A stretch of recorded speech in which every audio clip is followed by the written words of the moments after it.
जब आप अपने डॉक्टर के पास आते हैं और आपका डॉक्टर आपको इन किसी भी कारणों की वजह से डीएनसी एडवाइस करता है तो वो आपको कुछ इंपॉर्टेंट प्रिकॉशंस बताता है। कुछ पेशेंट्स में ये ब्लॉक के अंडर भी किया जा सकता है। ब्लॉक का मतलब होता है कि आपके पेल्विस के एरिया को सुन करके किया जाता है, जिसको हम पैरासर्वाइकल ब्लॉक भी कहते हैं। इस टेस्ट के बाद हम ये देखते हैं कि आपको जो ये दिक्कतें हो रही हैं पीरियड इरेगुलरिटी की, अबनॉर्मल ब्लीडिंग की, हो क्यों रही हैं।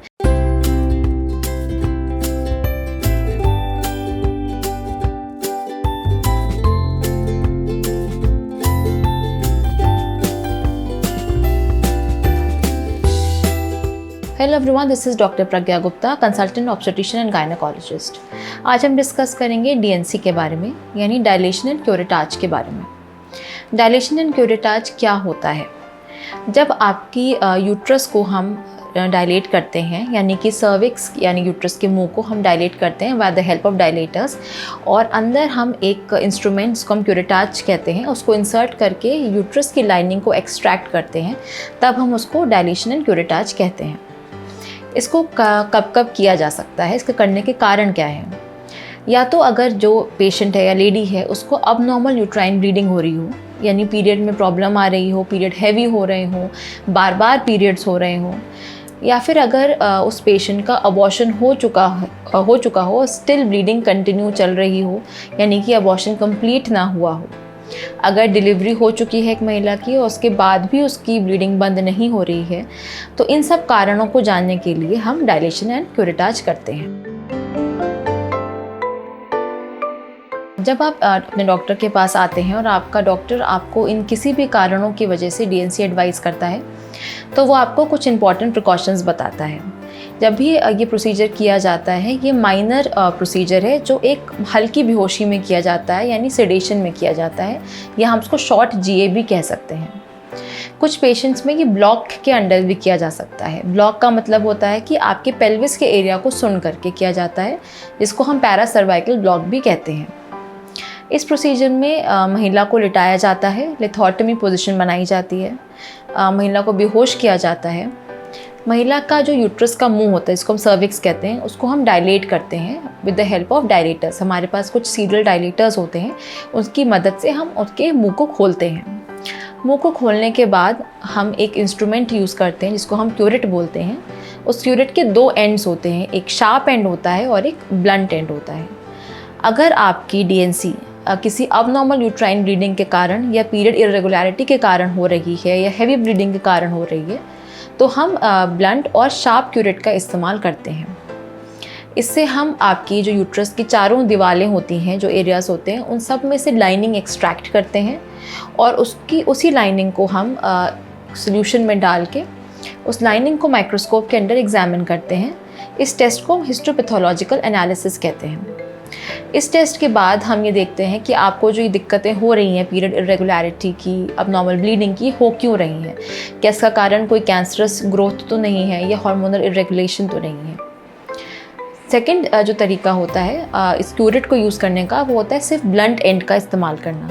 यदि आपकी डीएनसी कोई अबॉर्शन के बाद हो रही है या अबॉर्शन ना कंप्लीट होने की वजह से हो रही है, या आपकी जो डीएनसी हो रही है वो आपकी डिलीवरी होने के बाद हो रही है, प्लेसेंटा का अगर पीस बच गया या खेड़ी का पीस बच गया उसको हटाने के लिए, तो हम ब्लंट एंड का इस्तेमाल करते हैं।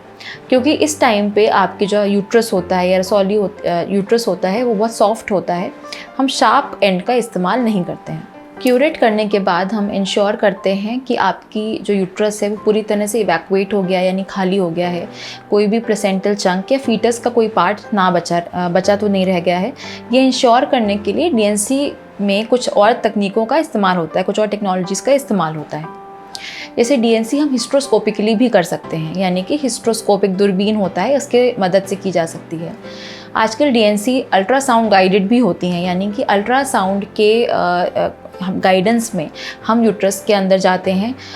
यूट्रस के अंदर कुछ बचा है कि नहीं बचा है, हम ये स्क्रीन पे देखते रहते हैं with the help of ultrasound, और फिर हम आपके यूट्रस को इवैक्यूएट करते हैं। तो डीएनसी करने के 2-3 तरीके अभी मैंने आपसे डिस्कस किए, जैसे हिस्ट्रोस्कोपी या अल्ट्रासाउंड गाइडेड डीएनसी, या एक नॉर्मल डीएनसी जो एक ब्लाइंड प्रोसीजर है जिसमें आपके एक्सपीरियंस्ड गायनेकोलॉजिस्ट आपके अंदर यूट्रस के अंदर क्यूरेट के हेल्प से अंदाज़न ही आपके यूट्रस को इवैक्यूएट करती है। आइए बात करते हैं डीएनसी के कॉम्प्लिकेशन और रिस्क्स के बारे में। जब एक पेशेंट डीएनसी के थ्रू जाती है तो हम कुछ इंपॉर्टेंट रिस्क उसको एक्सप्लेन करते हैं।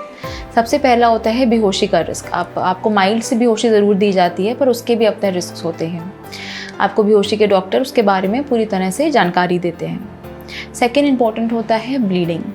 डीएनसी के बाद कभी कभी ऐसा होता है कि माइनर ट्रॉमास की वजह से आपको कुछ दिन तक ब्लीडिंग हो, पर लगभग हफ्ते भर बाद ही ब्लीडिंग बंद हो जाती है। डीएनसी के बाद एक इम्पॉर्टेंट रिस्क फैक्टर होता है इन्फेक्शन होना।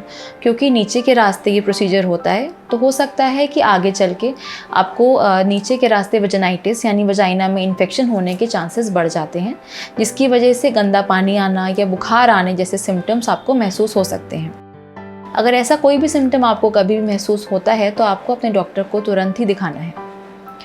इन्फेक्शन के बाद कभी कभी जब ये प्रोसीजर ब्लाइंडली होता है या फिर एक अनट्रेन्ड पर्सनल के थ्रू होता है तो ये प्रोसीजर कंप्लीट भी नहीं हो पाता है, यानी कि कुछ ना कुछ प्रोडक्ट्स अंदर रह जाते हैं या छूट जाते हैं, जिसकी वजह से आगे चल के यूट्रस में इन्फेक्शन, सेप्सिस, फीवर जैसे कॉम्प्लिकेशन देखने को मिलते हैं। जब ये डीएनसी का प्रोसीजर कोई अनट्रेन्ड पर्सनल करता है, यानी कि जो क्यूरेट मैंने आपको बताया जो हम इस्तेमाल करते हैं इस प्रोसीजर में, अगर उसका बहुत ज़्यादा इस्तेमाल होता है, बहुत एग्जैजरेटेड इस्तेमाल होता है, तो जो यूट्रस की नॉर्मल लाइनिंग है वो तक आपकी जो होती है वो निकल जाती है प्रोसेस में, और आगे चल के यूट्रस के अंदर बैंड्स बनने या अडहेशंस बनने के कॉम्प्लिकेशंस मिल सकते हैं। यानी यूट्रस के अंदर मकड़ी के जाले जैसे आपको अडहेशंस मिल जाते हैं, जिसकी वजह से फ्यूचर प्रेगनेंसीज़ होने में बहुत प्रॉब्लम आती है। अगर प्रेगनेंसीज़ आ भी जाती हैं तो रिकरेंट अबॉर्शन की प्रॉब्लम्स भी आ सकती हैं। डीएनसी के प्रोसीजर के बाद डॉक्टर आपको एंटीबायोटिक्स पे रखती है जो 5 से 7 दिन चलती है। अगर आपका डीएनसी का प्रोसीजर अबॉर्शन या फिर डिलीवरी के बाद प्लेसेंटल चंक को निकालने की वजह से हुआ है तो आपको डॉक्टर 10 से 15 दिन बाद बुला के इंश्योर करती है कोई भी फीटस का अंश या फिर कुछ भी बचा ना रह गया हो, इवैक्यूएशन कंप्लीट हो गया हो और ब्लीडिंग बंद हो गई हो। अगर आपकी डीएनसी अब नॉर्मल यूट्राइन ब्लीडिंग की वजह से हो रही है तो 10 to 15 डेज़ बाद आपको अपने डॉक्टर को दिखाने हैं, जिसमें वो आपसे आपकी जो सेल्स निकले हैं उसको इवैल्यूएशन के बाद जो रिपोर्ट्स आई हैं आपसे वो डिस्कस करती है कि वो ब्लीडिंग हुई किस वजह से है।